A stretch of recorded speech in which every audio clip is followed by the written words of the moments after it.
नमस्कार दोस्तों। डेट आज की 30 जनवरी 2026 है। स्वागत है आपका एटोरियल डिस्कशन में। तीन इश्यूज आज हम डिस्कस करेंगे। तीनों एग्जाम पर्सपेक्टिव से इंपॉर्टेंट है। सबसे पहले ड्रग रूल्स में सरकार ने अमेंडमेंट्स किए हैं और ये क्यों सिग्निफिकेंट हैं। दूसरा आर्टिकल, ग्लोबलाइजेशन तो देखो अब डेड होने वाला है, लेकिन क्या ग्लोबलाइजेशन के डेड होने के बाद इंडिया तैयार है? 1945 से पहले जैसा युग था ना, वैसा युग वापस आएगा। कोलोनिज्म वगैरह था उस समय, जिसकी लाठी उसी की भैंस वाला सिस्टम था 1945 से पहले, वैसा सिस्टम फिर से आएगा अब। तीसरा आर्टिकल हम डिस्कस करेंगे। इकोनॉमिक सर्वे ने रेकमेंड किया है कि सोशल मीडिया यूजेस पे ना एज बैन लगना चाहिए, यानी छोटे बच्चों के लिए रिस्ट्रिक्टेड होना चाहिए, रेगुलेटेड होना चाहिए। चलिए डिस्कशन स्टार्ट करते हैं। इसके बाद नेक्स्ट आर्टिकल देखो, अमेंडमेंट टू ड्रग रूल्स से संबंधित है। देखो वैसे तो इंडिया ना अपने आप को फार्मेसी ऑफ वर्ल्ड बोलता है, लेकिन मान लो इंडिया में दवाई बनाने में महीनों लग जाएं तो कैसे इंडिया पूरे दुनिया की जान बचाएगा। तो इसीलिए सरकार ने ना पुराने रूल्स को अमेंड किया है। आप ना सिलेबस में जीएस पेपर 2 के पॉलिसी एंड गवर्नेंस वाले टॉपिक से और जीएस पेपर 3 में साइंस एंड टेक से इस आर्टिकल को रिलेट कर सकते हो। मैं आपको ना एक एग्जाम्पल देता हूं। मान लो कि आप एक साइंटिस्ट हो। महेश का एग्जाम्पल नहीं लेंगे, आपका एग्जाम्पल लेंगे। मान लो आप एक साइंटिस्ट हो। अब आपको ना एक नई लाइफ सेविंग ड्रग पर ना रिसर्च करनी है, जान बचाने वाली दवाई पे ना आपको रिसर्च करनी है। आपको दवाई बेचनी नहीं है, बस लैब में ना थोड़ी सी दवाई बनानी है टेस्ट करने के लिए, रिसर्च पर्पज के लिए। अब देखो पुराना रूल ये कहता था आपको टेस्ट लाइसेंस चाहिए। इवन इसके लिए भी अगर आपको सिर्फ 10 ग्राम दवाई भी बनानी है ना, तो इसके लिए भी लाइसेंस कंपलसरी था। आप फाइल सबमिट करते थे, सरकार यानी CDSCO उसे रिव्यू करती थी, महीनों लग जाते थे सिर्फ परमिशन आने में, और साइंटिस्ट हाथ पे हाथ धरे बैठे रहते थे, इंतजार करते रहते थे। इसे तो हम बोलते हैं रेड टेपिज्म, यानी लाइसेंस राज, कि आपको दवाई बेचनी नहीं है, सिर्फ थोड़ी सी दवाई बनानी है रिसर्च पर्पजेस के लिए, उसके लिए भी आपको लाइसेंस लेना पड़ रहा है। तो ये लाइसेंस राज यानी रेड टेपिज्म देखो इनोवेशन का सबसे बड़ा दुश्मन था। लेकिन अब एक खुशखबरी है। खुशखबरी ये है, गवर्नमेंट ने बोला बस बहुत हुआ। सरकार ने ना new drugs and clinical trial rules 2019 में ना अमेंडमेंट किया है। क्या बदला है अब देखो मैंडेटरी लाइसेंस लेने की जरूरत नहीं है। किस चीज के लिए मैंडेटरी लाइसेंस लेने की जरूरत नहीं है? सिर्फ नॉन कॉमर्शियल मैन्युफैक्चर के लिए। मतलब आप साइंटिस्ट हो, आप सिर्फ रिसर्च के लिए थोड़ी सी क्वांटिटी में दवाई बनाना चाहते हो, तो अब आपको लाइसेंस लेने की आवश्यकता नहीं है। आप लाइसेंस का वेट मत करो। हां, बेचने के लिए अगर दवाई बना रहे हो तो फिर लाइसेंस लेना पड़ेगा। समझ गए? तो नया जो सिस्टम है वो लाइसेंस वाला नहीं है, वो इंटीमेशन वाला है। आप बोलोगे अरे मैंडेटरी लाइसेंस तो खत्म कर दिया, ये इंटीमेशन का क्या चक्कर आ गया? अब इंटीमेशन का मतलब तो सिर्फ ये है, परमिशन मत मांगो, बस बता दो कि भाई मैं रिसर्च के लिए ना ये टेस्ट कर रहा हूं। जैसे देखो सिंपल सा एग्जांपल है ना, आप घर में बोलते हो मम्मी मैं खेलने जाऊं, ये तो है लाइसेंस। एक आप चले जाते हो, लेकिन जाते जाते आवाज मार के चले जाते हो मम्मी मैं खेलने जा रहा हूं, तो बस आप निकल गए, बस बता के निकल गए, वो है इंटीमेशन। और लाइसेंस मतलब आप वहां पे खड़े हो गए, मम्मी मैं खेलने चला जाऊं, जब तक मम्मी हां ना बोले आप बाहर नहीं जा सकते, वो है लाइसेंस। ये फर्क है। तो अब जो रूल आ गया है ना, वो इंटीमेशन वाला आ गया है। पूछना नहीं है, सिर्फ इन्फॉर्म करना है कि भाई मैं थोड़ी सी क्वांटिटी में रिसर्च पर्पज के लिए दवाई बना रहा हूं। और प्रोसेस भी सरकार ने बता दी है कि प्रोसेस क्या होगी। प्रोसेस भी मैं आपको बता देता हूं, वैसे इतना कोई इंपॉर्टेंट है नहीं।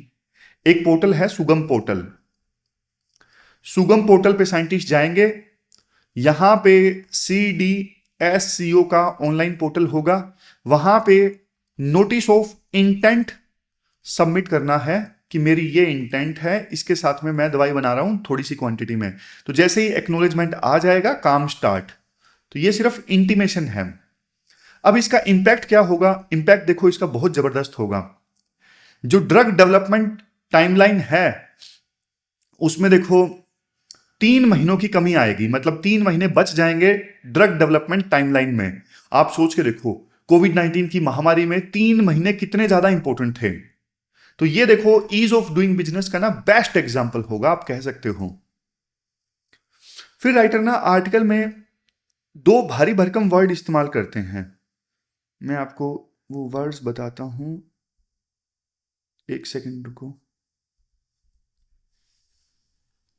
ये रहे वो दो भारी भरकम वर्ड जिनकी मैं बात कर रहा था ना, bio availability and bio equivalence. इनका मतलब आपको पता होना चाहिए, क्योंकि आर्टिकल में लिखा है इवन इनके लिए भी ऑनलाइन इंटीमेशन से काम चल जाएगा, लाइसेंस लेने की जरूरत नहीं है। लेकिन उससे पहले आपको पता तो होना चाहिए ये बायो अवेलेबिलिटी का क्या मतलब है, बायो इक्विवेलेंस का क्या मतलब है। तो यार बेसिक्स कवर किए बिना हम आगे नहीं चलेंगे। सबसे पहले आपको मतलब बताता हूं बायो अवेलेबिलिटी का। सिंपल भाषा में, मान लो आपने क्रोसिन खाई, 500 mg की क्रोसिन थी, आपने खाई। क्या देखो पूरी 500 mg आपके खून में पहुंची? नहीं, कुछ लीवर ने तोड़ दी, कुछ देखो डाइजेस्ट हुई नहीं। ब्लड में यानी खून में कितनी दवाई पहुंची उसे हम बोलते हैं बायो अवेलेबिलिटी। मतलब जितने mg की आप दवाई खा रहे हो उसमें से कितनी खून में फाइनली पहुंची उसे बायो अवेलेबिलिटी बोलते हैं। अगर देखो दवा ब्लड में नहीं गई तो फिर फायदा ही क्या, फिर तो असर ही नहीं हुआ ना उस दवाई का। तो बायो अवेलेबिलिटी मतलब समझ गए, कितनी दवाई खून में पहुंची। फिर आप बोलोगे सर बायो इक्विवेलेंस क्या होता है? बायो इक्विवेलेंस, मान लो देखो कंपनी ए है, कंपनी ए की जो दवाई है वो महंगी है, कंपनी बी ने ना उसकी सस्ती कॉपी यानी जेनरिक मेडिसिन मार्केट में उतार दी। लेकिन कंपनी बी की जो ये कॉपी वाली दवाई है, जेनरिक मेडिसिन है, वो ओरिजिनल जितनी इफेक्टिव है या नहीं है? अगर दोनों का इफेक्ट देखो सेम है तो मतलब वो बायो इक्विवेलेंट है। मतलब इफेक्ट सेम है, ओरिजिनल जैसे ही उतनी ही इफेक्टिव है, तो मतलब बी वाली दवाई जो है, बी कंपनी की दवाई भी बायो इक्विवेलेंट है। अगर दोनों का इफेक्ट सेम है तो, समझ गए? तो बायो इक्विवेलेंस और बायो अवेलेबिलिटी दोनों का मतलब हम समझ गए। अब आर्टिकल में यह बोला गया है इन स्टडीज के लिए भी ना, मतलब किसी दवाई की बायो इक्विवेलेंस चेक करनी है, बायो अवेलेबिलिटी चेक करनी है, यह सब करने के लिए भी ना लाइसेंस नहीं चाहिए, सिर्फ पोर्टल पर इंटीमेशन दे दो बस काम चल जाएगा। लेकिन हां कंडीशन है रिस्क लो होना चाहिए, ज्यादा रिस्क नहीं होना चाहिए। अब आप पूछोगे सर क्या अब हर तरह की जो दवाई है वो क्या खुलेआम बना सकते हैं? नहीं, गवर्नमेंट ने ना हाई रिस्क ड्रग्स को छूट नहीं दी है। जैसे आपको एग्जांपल दूं, नारकोटिक्स हैं या नशीली दवाइयां हैं, उनके लिए सरकार ने छूट नहीं दी है। साइकोट्रोपिक्स ड्रग्स हैं, साइकोट्रोपिक्स ड्रग्स मतलब दिमाग पर असर करने वाली ड्रग्स हैं, उनके लिए भी सरकार ने छूट नहीं दी है। आपने एक वेब सीरीज देखी होगी, मतलब सीन सून तो देखे रहते हैं, मैंने भी नहीं देखी, मतलब जो यूट्यूब पे कई बार वीडियो अपलोड करते हैं ना तो उसका सीन दिख जाते हैं, ब्रेकिंग बैड। तो उसमें दिखाया गया है अगर देखो खुली छूट दी आपने दवाइयां बनाने की, तो फिर देखो लोग ना नशे वाली दवाइयों पे ना रिसर्च करने लगेंगे, मतलब रिसर्च के नाम पे नशे वाली जो दवाइयां हैं वो बनाने लगेंगे, और इससे तो नेशनल सिक्योरिटी, हेल्थ, वो सब कॉम्प्रोमाइज हो जाएगी। तो इनके लिए लाइसेंस अभी भी जरूरी है, नशे वाली दवाइयों के लिए, लेकिन प्रोसेस फास्ट कर दिया है। पहले इन दवाइयों के लिए 90 दिन लगते थे अप्रूवल लेने के लिए, लाइसेंस लेने के लिए, अब 45 दिन लगेंगे। तो प्रोसेस जो है वो आसान कर दिया है, टाइम आधा कर दिया है। अब आगे चलते हैं। देखो वैसे तो रूल बढ़िया है, पेपरलेस सिस्टम हो गया है, फिजिकल फाइल्स का चक्कर खत्म, इंडिया फार्मेसी ऑफ वर्ल्ड बनने की राह पे है, क्योंकि देखो टाइम कम हो गया, और बिजनेस में देखो टाइम ही तो मनी है। बट राइटर एक बात बोलते हैं, देखो स्पीड अच्छी है लेकिन क्वालिटी का क्या? स्पीड तो अच्छी है लेकिन व्हाट अबाउट क्वालिटी? अगर हमने चेक करना छोड़ दिया तो फिर देखो डिजास्टर हो सकता है। अभी हाल ही में क्या हुआ था, इंडियन कफ सिरप्स ने ना गैम्बिया और उज्बेकिस्तान में बहुत सारे बच्चों की जान ले ली थी। इंडियन कंपनीज की वो कफ सिरप्स थी, तो वहां पे ना क्वालिटी कंट्रोल फेल हो गया था। अगर रिसर्च के नाम पर खराब दवा बन गई तो फिर क्या होगा? तो सरकार ने देखो प्री अप्रूवल तो हटा दिया, लेकिन अब पोस्ट मार्केट सर्विलियंस बढ़ाना होगा। यानी कि देखो इंटीमेशन के बाद में ना रैंडम चेक्स सरकार को करने होंगे। और ये इंश्योर करना होगा कि दवाई की मैन्युफैक्चरिंग में ना गुड मैन्युफैक्चरिंग प्रैक्टिसेस को फॉलो किया जा रहा हो, गुड मैन्युफैक्चरिंग प्रैक्टिसेस, ताकि देखो दवाई की जो क्वालिटी है वो किसी भी सूरत में कॉम्प्रोमाइज ना हो। तो कंक्लूजन में क्या बोलोगे? कंक्लूजन में देखो आप ये बोलोगे, ये जो कदम सरकार ने उठाया है ना, ये डबल एज्ड स्वॉर्ड है, मतलब दो धारी तलवार है। एक तरफ इनोवेशन की स्पीड है, लेकिन दूसरी तरफ सेफ्टी का रिस्क भी है। चाहे दवा देखो कितनी भी जल्दी बना लो, लेकिन अगर क्वालिटी खराब हो तो फिर वो दवा बेकार ही है। तो हमें ना वैसा मॉडल चाहिए, ट्रस्ट बट वेरीफाई। साइंटिस्ट पे भरोसा करो, ट्रस्ट दिखाओ, लेकिन बीच बीच में थोड़ा रैंडम चेक भी करते रहो, वेरीफाई भी करते रहो। यही देखो गवर्नेंस का ना बेस्ट तरीका है। तो ये पूरा आर्टिकल हमने डिस्कस किया, चलते हैं आगे। इसके बाद नेक्स्ट आर्टिकल है, क्या इंडिया ग्लोबलाइजेशन के एंड के लिए तैयार है? देखो वैसे तो ये आर्टिकल जो है वो आईआर का लगता है, लेकिन इस आर्टिकल में ना इकोनॉमी और एथिक्स की भी डायमेंशन है। आप ना सिलेबस में जीएस पेपर 2, जीएस पेपर 3 और जीएस पेपर 4, मतलब थोड़ा थोड़ा इन तीनों पेपर से आप इस आर्टिकल को रिलेट कर सकते हो। शुरुआत में राइटर बोलते हैं ना, आप सोच के देखिए, यूएस के जो राष्ट्रपति हैं ट्रंप एक बयान देते हैं, वो कहते हैं इंडिया ने रशियन ऑयल जो इंपोर्ट हैं वो कम किए ताकि मैं खुश रहूं, लेकिन साथ में वो वार्निंग भी देते हैं अगर इंडिया ने मुझे खुश नहीं किया तो मैं और टैरिफ लगा दूंगा। तो आप इस स्टेटमेंट से क्या समझ पाते हो? देखो ये नॉर्मल डिप्लोमेसी नहीं है, ये ट्रांजैक्शनल डिप्लोमेसी है। मतलब तुम मेरे लिए कुछ करो तभी मैं तुम्हारे लिए कुछ करूंगा। आर्टिकल कहता है कि ट्रंप का ये बिहेवियर जो है उनका स्टाइल नहीं है, ये देखो एक बड़े सिस्टम के टूटने का सबूत है। ग्लोबल ट्रेड जो है ना अब रूल्स पे नहीं चल रहा है, ग्लोबल ट्रेड अब चल रहा है पावर के बलबूते पर। जिसके पास ज्यादा पावर वो अपनी मनमानी करेगा। इसे हम बोलते हैं रिटर्न टू मर्केंटलिज्म। इस टर्म को हम थोड़ा आगे समझेंगे, लेकिन पहले थोड़ा ना बेसिक्स देख लेते हैं। जब देखो, जब मैं ग्लोबलाइजेशन बोलता हूं तो आपके दिमाग में क्या आता है? आपके दिमाग में आता है फ्री ट्रेड, आपके दिमाग में आता है आईफोन यूएसए का, मैकडोनल्ड, ये सब आता है ना। देखो ग्लोबलाइजेशन जो है वो पॉलिटिक्स के बिना इनकम्प्लीट है। यानी ग्लोबलाइजेशन सिर्फ गुड्स का ट्रेड नहीं है, बल्कि ये एक पॉलिटिकल सिस्टम था। ग्लोबलाइजेशन के ना 3 बड़े पिलर्स थे। कौन कौन से पिलर्स थे? आप एक खाली स्लाइड लेके समझो।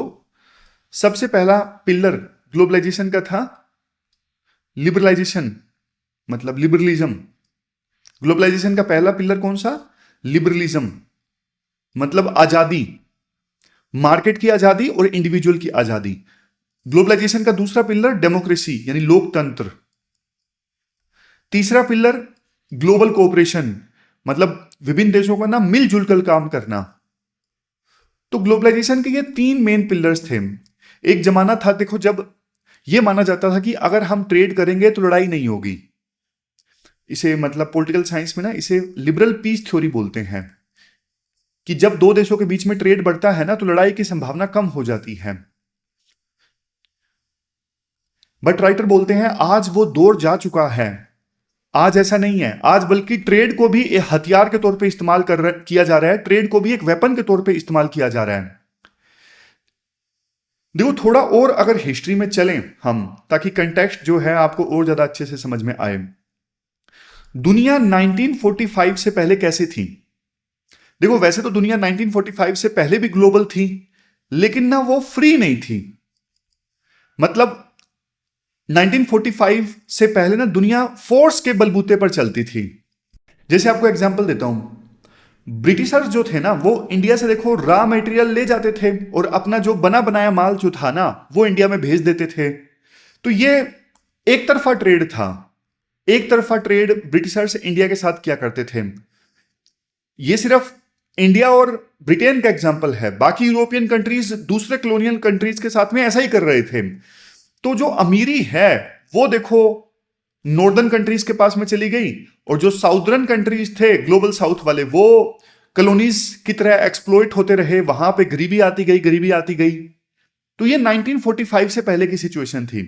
लेकिन 1945 के बाद क्या आया? 1945 के बाद में आया लिबरल ऑर्डर। लिबरल ऑर्डर मतलब दुनिया बदली। वर्ल्ड वार सेकंड के बाद में दुनिया थोड़ी बदल गई, देश आजाद हुए, नए इंस्टीट्यूशंस बने जैसे UN, world bank, IMF. Idea क्या था? आइडिया ये था कि रूल्स सबके लिए सेम होंगे।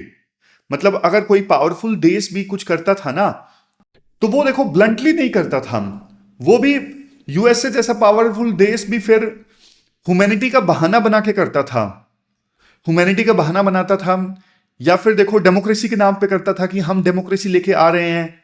कम से कम उन्हें बहाना बनाना पड़ता था। लेकिन अब वो रिस्ट्रेंट खत्म हो गया है। अब जो ट्रंप कर रहे हैं ना, वो खुलेआम कर रहे हैं कि इससे मुझे खुशी मिल रही है। वो ना तो ह्यूमैनिटी का बहाना बना रहे हैं, ना डेमोक्रेसी का बहाना बना रहे हैं। वो कह रहे हैं कि ऐसा ही चलेगा भाई, मैं ऐसा ही हूं, मतलब पावर मेरे पास में है तो मैं कुछ भी करूंगा। लेकिन क्वेश्चन ये उठता है कि ये सिस्टम ग्लोबलाइजेशन वाला ब्रेक क्यों हो गया? Why did the system break? तो देखो दो विलेन हैं जिसकी वजह से ये सिस्टम ब्रेक हो गया।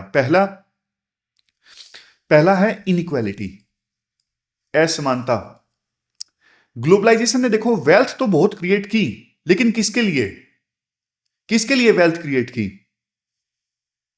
अमीर लोगों के लिए वेल्थ क्रिएट हुई। देखो जितना तेजी से अमीर लोगों के लिए वेल्थ क्रिएट हुई ना, उतना तेजी से वेजेस क्रिएट नहीं हुए, वेजेस नहीं बढ़े उतना तेजी से। अब जैसे यूएसए में भी वर्किंग क्लास है, जैसे चाइना में लेबर सस्ती थी, जिस वजह से ना बहुत सारी यूएसए की फैक्ट्रीज ना चाइना में चली गई।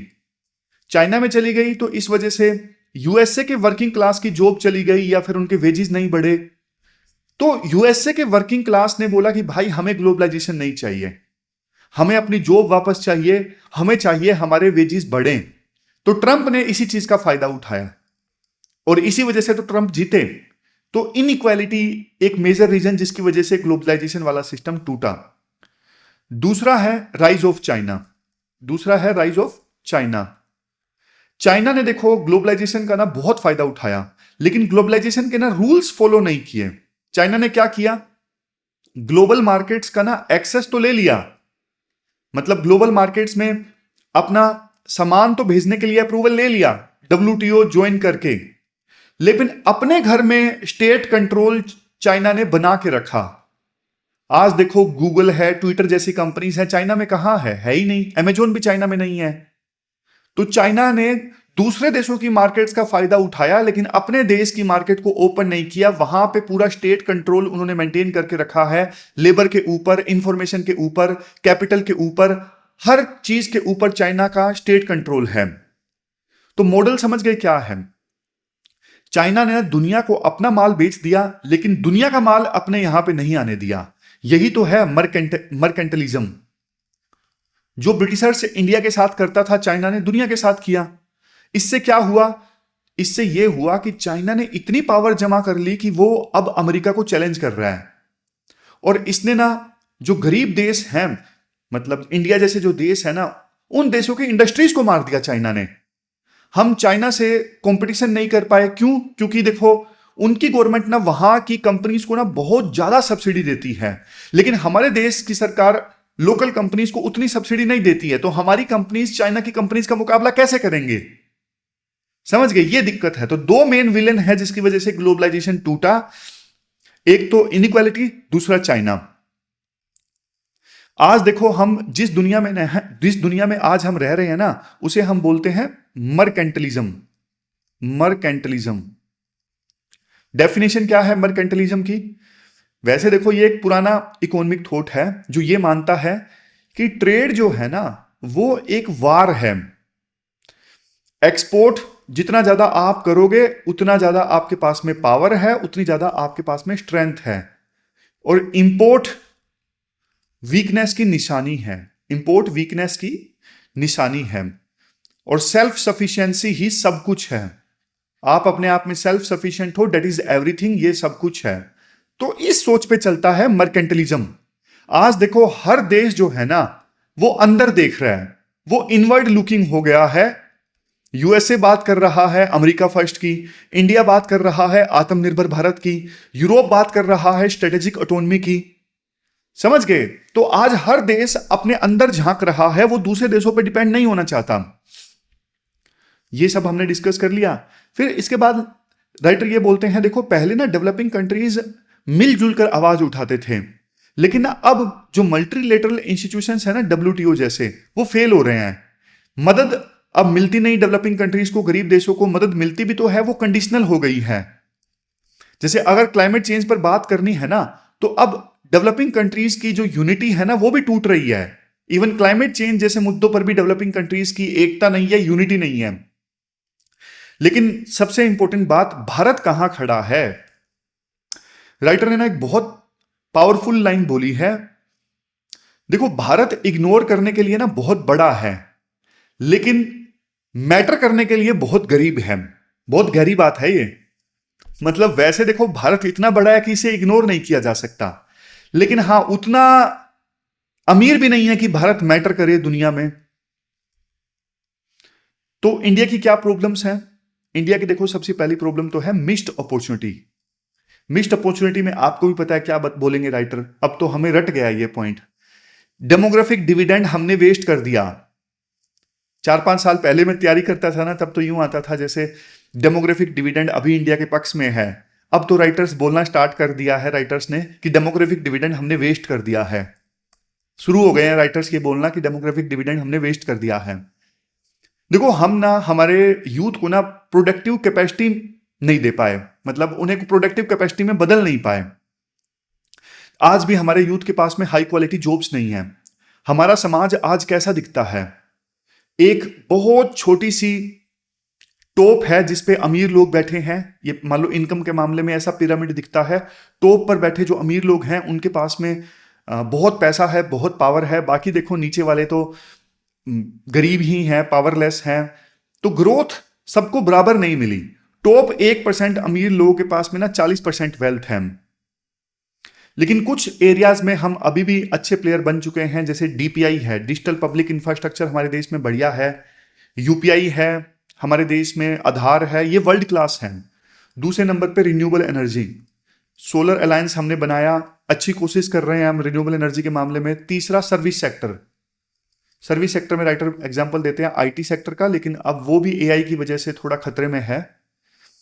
तो राइटर ये कहते हैं कि देखो, बिना, वैसे इंडिया विकसित भारत बनना चाहता है 2047 से पहले, लेकिन बिना स्टेट कैपेबिलिटी के ना ये सपना पूरा नहीं होगा। स्टेट कैपेबिलिटी या फिर स्टेट कैपेसिटी का मतलब जानते हो क्या होता है? सरकार की क्षमता। सरकार की क्षमता क्या करने की? लॉ इन्फोर्स करने की। हम बोलते हैं ना, अच्छा अच्छा कानून तो सरकार बना देती है, इन्फोर्स नहीं कर पाती। तो स्टेट के पास में कैपेसिटी नहीं है लॉ इन्फोर्स करने की। स्टेट के पास कैपेसिटी नहीं है अच्छा हेल्थ प्रोवाइड करने की, अच्छा एजुकेशन प्रोवाइड करने की। स्टेट के पास कैपेसिटी नहीं है इंफ्रास्ट्रक्चर बनाने की। हमारा पब्लिक इन्वेस्टमेंट अभी भी देखो हेल्थ और एजुकेशन में ना बहुत ज्यादा कम है। तो ऐसे कैसे हम विश्व गुरु बनेंगे, आप बोलो। लेकिन देखो, अच्छी बात यह है, कंक्लूजन में सारा नेगेटिव नहीं बोलते राइटर, कंक्लूजन में ये बोलते हैं, देखो हमारे पास में ना इंस्टीट्यूशनल फाउंडेशन स्ट्रोंग होनी चाहिए, जो है, मतलब पहले हमारे देश में क्या हुआ करता था, सभी धर्मों के लोग जैसे मिलजुल के रहा करते थे, सोसाइटी उतनी बटी हुई नहीं थी। लेकिन अब देखो धीरे धीरे वो भी खतरे में है। तो इसलिए सामाजिक एकता जरूरी है देश को आगे ले जाने के लिए। स्ट्रोंग स्टेट कैपेबिलिटी जरूरी है, क्योंकि ये जो वर्ल्ड है ना, वो मर्केंटलिस्ट वर्ल्ड है, मतलब जंगल राज जैसा वर्ल्ड अब आने वाला है। तो यहां पे सिर्फ आपके पास में इकोनॉमिक पावर है तभी आपकी चलेगी, अदरवाइज नहीं चलेगी। तो ये पूरा आर्टिकल हमने डिस्कस किया, चलते हैं आगे। इसके बाद नेक्स्ट आर्टिकल देखो, सोशल मीडिया एज लिमिट पर है। आपने सिलेबस में जीएस पेपर 2 के इस टॉपिक से आर्टिकल को रिलेट कर सकते हो। सबसे पहले देखो बेसिक्स क्लियर करते हैं।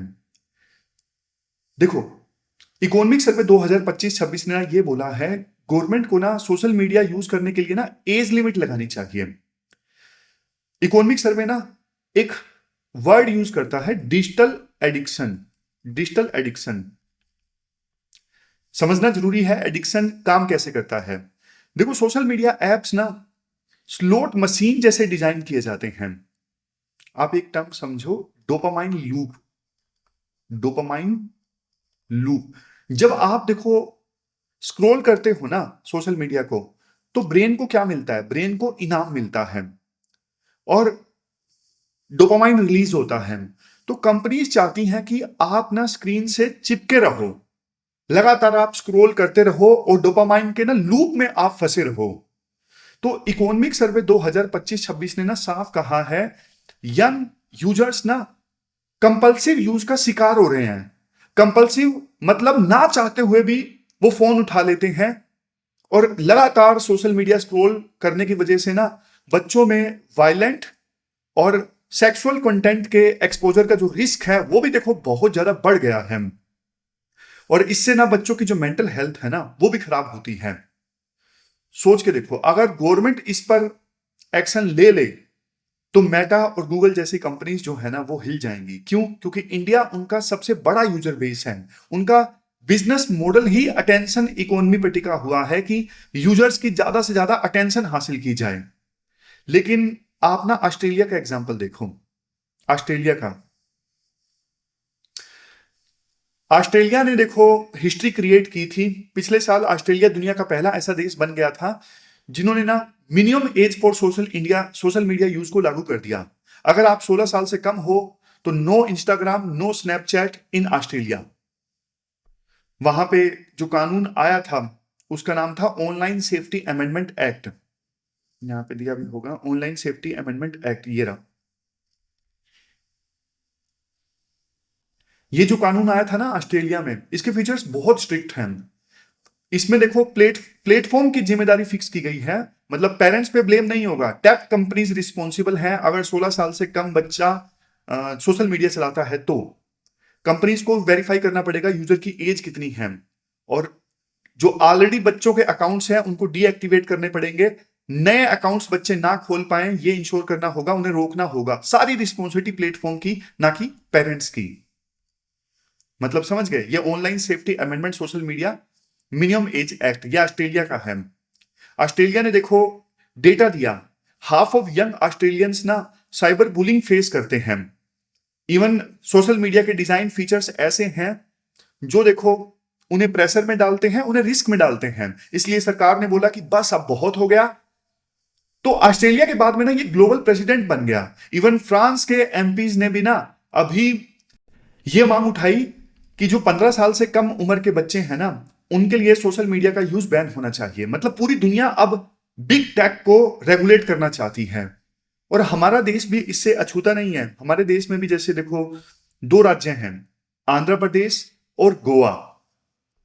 2 राज्य इस मामले में अभी एक्टिव हैं। ये 2 राज्य भी चाहते हैं कि बच्चों के लिए सोशल मीडिया बैन होना चाहिए। मतलब इन 2 राज्यों में ना अभी बैन कंसिडरेशन चल रहा है, ये 2 राज्य बैन कर सकते हैं। राइटर बोलते हैं देखो नेशनल लेवल पे एक फ्रेमवर्क बनाया जा सकता है। हमारे पास में ना अभी डीपीडीपी एक्ट है, यानी digital personal data protection act है। इसका फ्रेमवर्क नोटिफाई हो चुका है, लेकिन इफेक्ट में अभी आना बाकी है। डीपीडीपी एक्ट के देखो 3 इंपॉर्टेंट पॉइंट्स हैं। कौन से इंपॉर्टेंट पॉइंट्स हैं वो भी आपको एक एक करके बता देता हूं। सबसे पहला इंपॉर्टेंट जो फैक्ट है, इंपॉर्टेंट पॉइंट है इस एक्ट का, ये है एज थ्रेशोल्ड। मतलब वो बच्चे जिनकी एज 18 से कम है ना उन्हें चिल्ड्रन माना गया है इस डीपीडीपी एक्ट में। दूसरा point, parental consent. Tech companies को ना इन बच्चों के मामले में ना पेरेंट्स की कंसेंट लेनी पड़ेगी। तीसरा, नो ट्रैकिंग। बच्चों का जो बिहेवियर है वो ट्रैक नहीं किया जा सकता इन सोशल मीडिया कंपनीज के द्वारा, ये प्रोहिबिटेड है। मतलब कंपनीज जो है वो बच्चों का डेटा यूज करके उन्हें एड्स नहीं दिखा सकती। लेकिन इकोनॉमिक सर्वे ना एक कदम आगे बढ़ गया। इकोनॉमिक सर्वे ने बोला कि सिर्फ कंसेंट नहीं बल्कि लिमिट्स और वेरिफिकेशंस चाहिए। जैसा ऑस्ट्रेलिया ने प्रोविजन किया है ना वैसा ही प्रोविजन आप करो। लिमिट्स एंड वेरिफिकेशन चाहिए कि हाँ भाई अगर 18 से कम उम्र का बच्चा है तो फिर उसे सोशल मीडिया ना यूज करने दिया जाए, ऐसी वेरिफिकेशन चाहिए। जैसे आधार कार्ड दो तभी हम सोशल मीडिया चलाने देंगे, अदरवाइज नहीं। और देखो इकोनॉमिक सर्वे ना सिर्फ प्रॉब्लम नहीं बताई, उन्होंने सॉल्यूशंस भी दिए हैं। क्या क्या सॉल्यूशन दिए हैं वो भी एक बार मैं आपको स्टेप बाय स्टेप बता देता हूं। सबसे पहला रिकमेंडेशन उन्होंने दिया है एज बेस्ड लिमिट होनी चाहिए।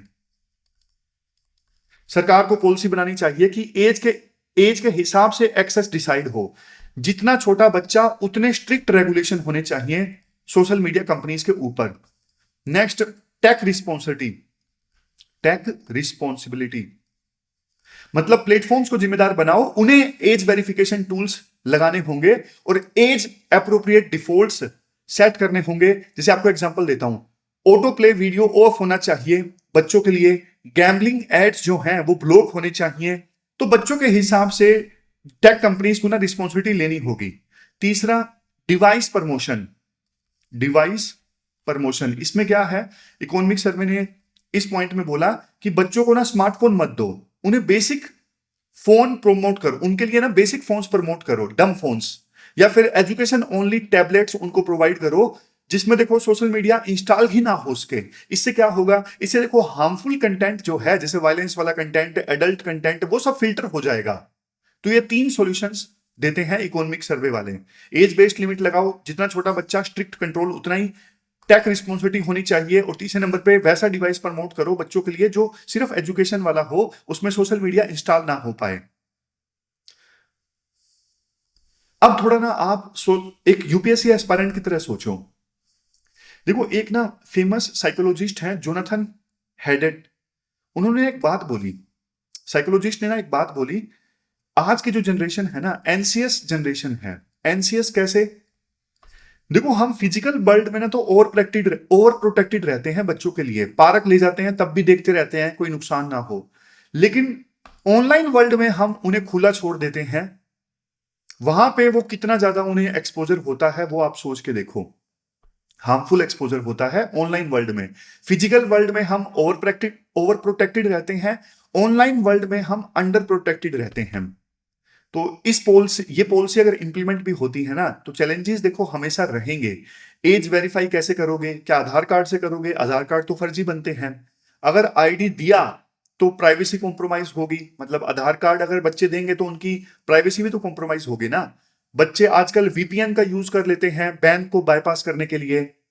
तो ये सब पॉइंट्स भी हैं। तो ये पूरा आर्टिकल हमने डिस्कस किया। लास्ट में क्वेश्चन देख लेते हैं जो आपको अटेम्प्ट करना है।